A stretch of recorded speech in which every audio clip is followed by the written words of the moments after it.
Hi, my name is Olivia van den Born and I'm a level designer. This is a presentation of my Portal 2 map called Broken Path, which was made in 4 weeks half-time in the Hammer editor. When I started out, I knew that I wanted to make a map that took place in a relatively small area and that I wanted the player to reuse assets in different ways. When playing through community maps, I was really inspired by maps that opened up new areas to the player while still having them use previous areas as an integral part of the puzzle. To achieve this, I decided on making 2 test chambers containing different puzzle elements, as well as a transition area in between that would tie the puzzles together. I spent the first 3 days working on my top-downs, doing my best to make sure that my puzzles would be unbreakable. After that, I started working in Hammer, blocking out the tests so I had the general shape I wanted to work with. I wanted to make sure that my level would be playable from start to finish right away, so I could start playtesting as soon as the basic logic of the test was implemented. I then started making the functionality for all the elements I needed to use in my map, starting with the cube dropper. I spent some time just playing around with the different settings, and I really enjoyed figuring out the logic of the editor. It didn't take very long to get things working on a basic level, and through early playtests I reworked my first test chamber to a somewhat polished state. The way I worked on my 2 test chambers was very different. The first was rather easy to get functional, but I had to spend some time on the environment since I didn't know what I had to work with. For the second chamber, I spent more time on the logic, since I had to keep track of the mechanics of both chambers when building it. One part of my map that took some tinkering was the transition. When the player was in the first chamber, it had to be impossible to get out without solving the puzzle.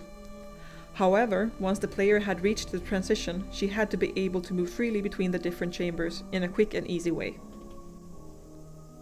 Early on, I decided that I wanted to do something memorable to make it clear to the player that the path to the first chamber had been opened. The idea that stuck with me was to have a bird fly into and break the glass window that separated the first test chamber from the transition. Initially, I wanted this moment to happen so the player could see it, but I quickly found that it wasn't possible with the tools at hand.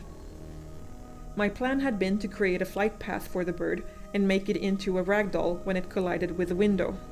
I knew this was possible after making a Half-Life map in Hammer. The problem was that in Hammer for Portal, birds are not NPCs like I expected, but dynamic props. This meant that the bird only had one pre-recorded flight path, and it was impossible to turn it into a ragdoll. My solution was to let the moment happen off-screen.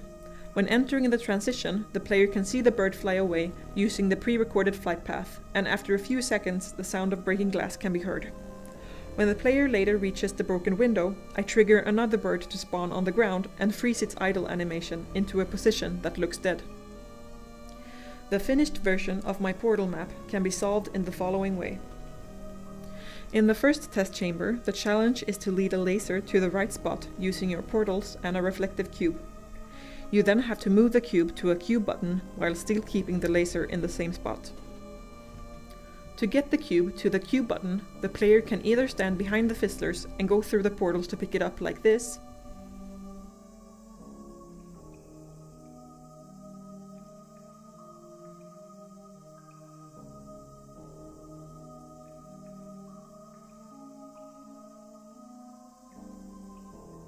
or the player can press the button to get a new cube and dissolve the old one.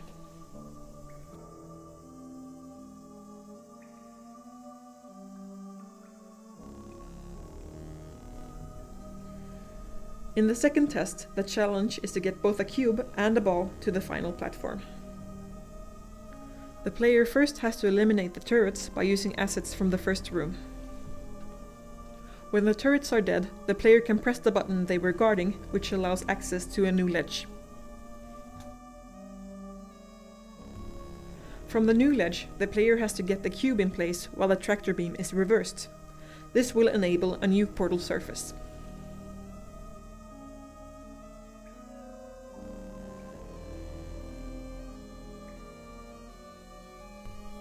By moving the ball, the tractor beam is not usable in the same way, so instead the player has to bring it up to the platform by other means.